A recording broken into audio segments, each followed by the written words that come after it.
पाणीपुरी खाताना प्रेम, जंगलात नेऊन मर्डर. जळगावातील आकांक्षाला कोणी मारलं? संपूर्ण कांड आता आला आहे समोर. जर मित्रांनो तुम्ही माझ्या चॅनलवरती नवीन आला असाल तर चॅनलला सबस्क्राईब करायला विसरू नका आणि व्हिडिओ हा शेवटपर्यंत नक्की पहा. जर व्हिडिओ आवडला असेल तर व्हिडिओला लाईक करायला विसरू नका. जळगाव जिल्ह्यातील वन क्षेत्रात 4 फेब्रुवारी रोजी आढळलेल्या अर्धवट जळालेल्या मृतदेहाचं कारण अखेर समोर आलं आहे. जळगावाचे आकांक्षा हत्याकांड, पाणीपुरीच्या गाड्यावरील ओळख, लग्नाचा तगादा आणि जंगलातील क्रूर हत्या. माणसांच्या आयुष्यात प्रेमाचे स्थान अत्यंत महत्त्वाचे असते, पण जेव्हा हेच प्रेम फसवणूक किंवा रागाच्या टोकाला जाते तेव्हा त्यांचे रूपांतर भीषण गुन्ह्यात होते. जळगाव जिल्ह्यातील एरटोल तालुक्यातील वन क्षेत्रात 4 फेब्रुवारी 2026 रोजी एका अज्ञात महिलेचा अर्धवट जळालेला मृतदेह सापडला. या घटनेने संपूर्ण जिल्हा हादरून गेला होता. सुरुवातीला पोलिसांकडे ना कोणती ओळख होती ना कोणता ठोस पुरावा होता. मात्र केवळ नाकातील मोरणी आणि पायाच्या नखावरील मॅजेंटा नेलपेंट या 2 छोट्या धाग्यावरून जळगाव पोलिसांनी या गुन्ह्याचा तपास लावला. या प्रकरणातील धक्कादायक वास्तव म्हणजे ज्याला आकांक्षा समजून आरोपीने प्रेम केले तो प्रत्यक्षात एक तृतीयपदी होता. 4 फेब्रुवारीच्या सकाळी जेव्हा काही स्थानिक लोक परिसरातील घनदाट जंगलात गेले तेव्हा त्यांना एका जागी जळालेल्या अवस्थेत मानवी अवशेष दिसले. आरोपींनी अत्यंत चाणाक्षपणे पुरावा नष्ट करण्यासाठी मृतदेहाचा चेहरा आणि छातीचा भाग ज्वलनशील पदार्थ टाकून पूर्णपणे जाळून टाकण्यात आला होता, जेणेकरून मृतदेहाची ओळख पटू नये. हे शस्त्र गणपती मंदिरासाठी प्रसिद्ध असले तरी त्या भोवतीचे जंगल अतिशय घनदाट आहे.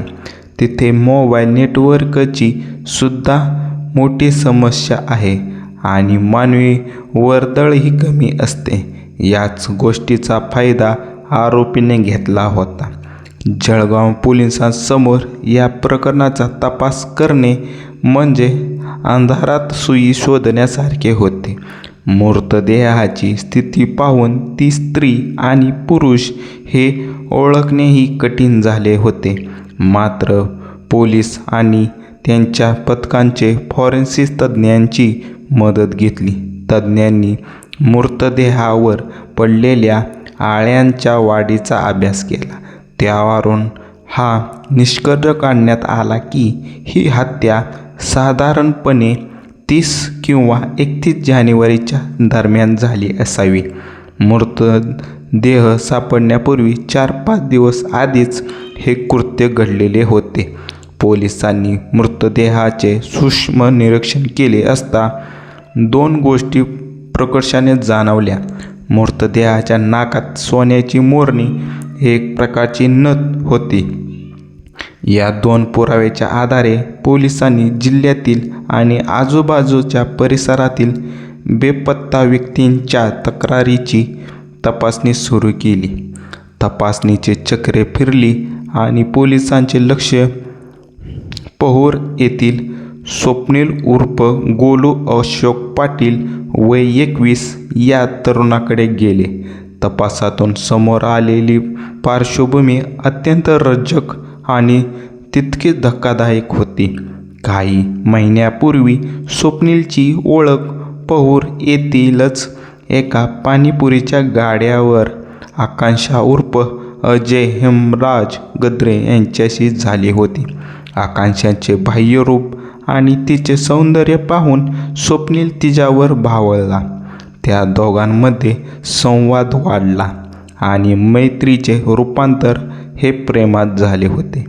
स्वप्नीलला वाटले की आकांक्षा ही एक सामान्य तरुणी आहे, मात्र हीच ओळख पुढे जाऊन एका मोठ्या वादाचे केंद्र बनणार होती. प्रेमसंबंध सुरू असतानाच काही दिवसानंतर स्वप्नीलला आकांक्षाबद्दलचे सत्य समजले. आकांक्षा ही जैविकदृष्ट्या स्त्री नसून एक तृतीयपदी असल्याचे त्याला कळले. हे सत्य स्वीकारणे स्वप्नीलला कठीण गेले. त्याला वाटले की त्याची फसवणूक झाली आहे. दुसरीकडे आकांक्षा स्वप्नीलवर मनापासून प्रेम करत होती. तिने स्वप्नीलकडे लग्नाचा तगादा लावला. जर तू माझ्यावर प्रेम करतोस तर तुला माझ्याशी लग्न करावेच लागेल, अशी भूमिका आकांक्षाने घेतली. स्वप्नीलसाठी ही परिस्थिती सामाजिक आणि वैयक्तिक पातळीवर अडचणीची ठरत होती. लग्नासाठी टाकण्यात येणारा हा दबाव स्वप्नीलच्या संतापाचे कारण ठरले. स्वप्नीलने या त्रासातून कायमची सुटका करून घेण्यासाठी आकांक्षाचा काटा काढण्याचे ठरवले. त्याने अत्यंत थंड टोकाचे हत्येचा कट रचला. त्याने आकांक्षाला विश्वासात घेतले आणि तिला फिरायला नेण्याचे आश्वासन दिले. त्याने निसर्ग अशा जंगलाची निवड केली जिथे कोणाचेही लक्ष जाणार नाही. तो आकांक्षाला घेऊन येथे गेला. तिथे त्यांनी आधी गणपतीचे दर्शन घेतले.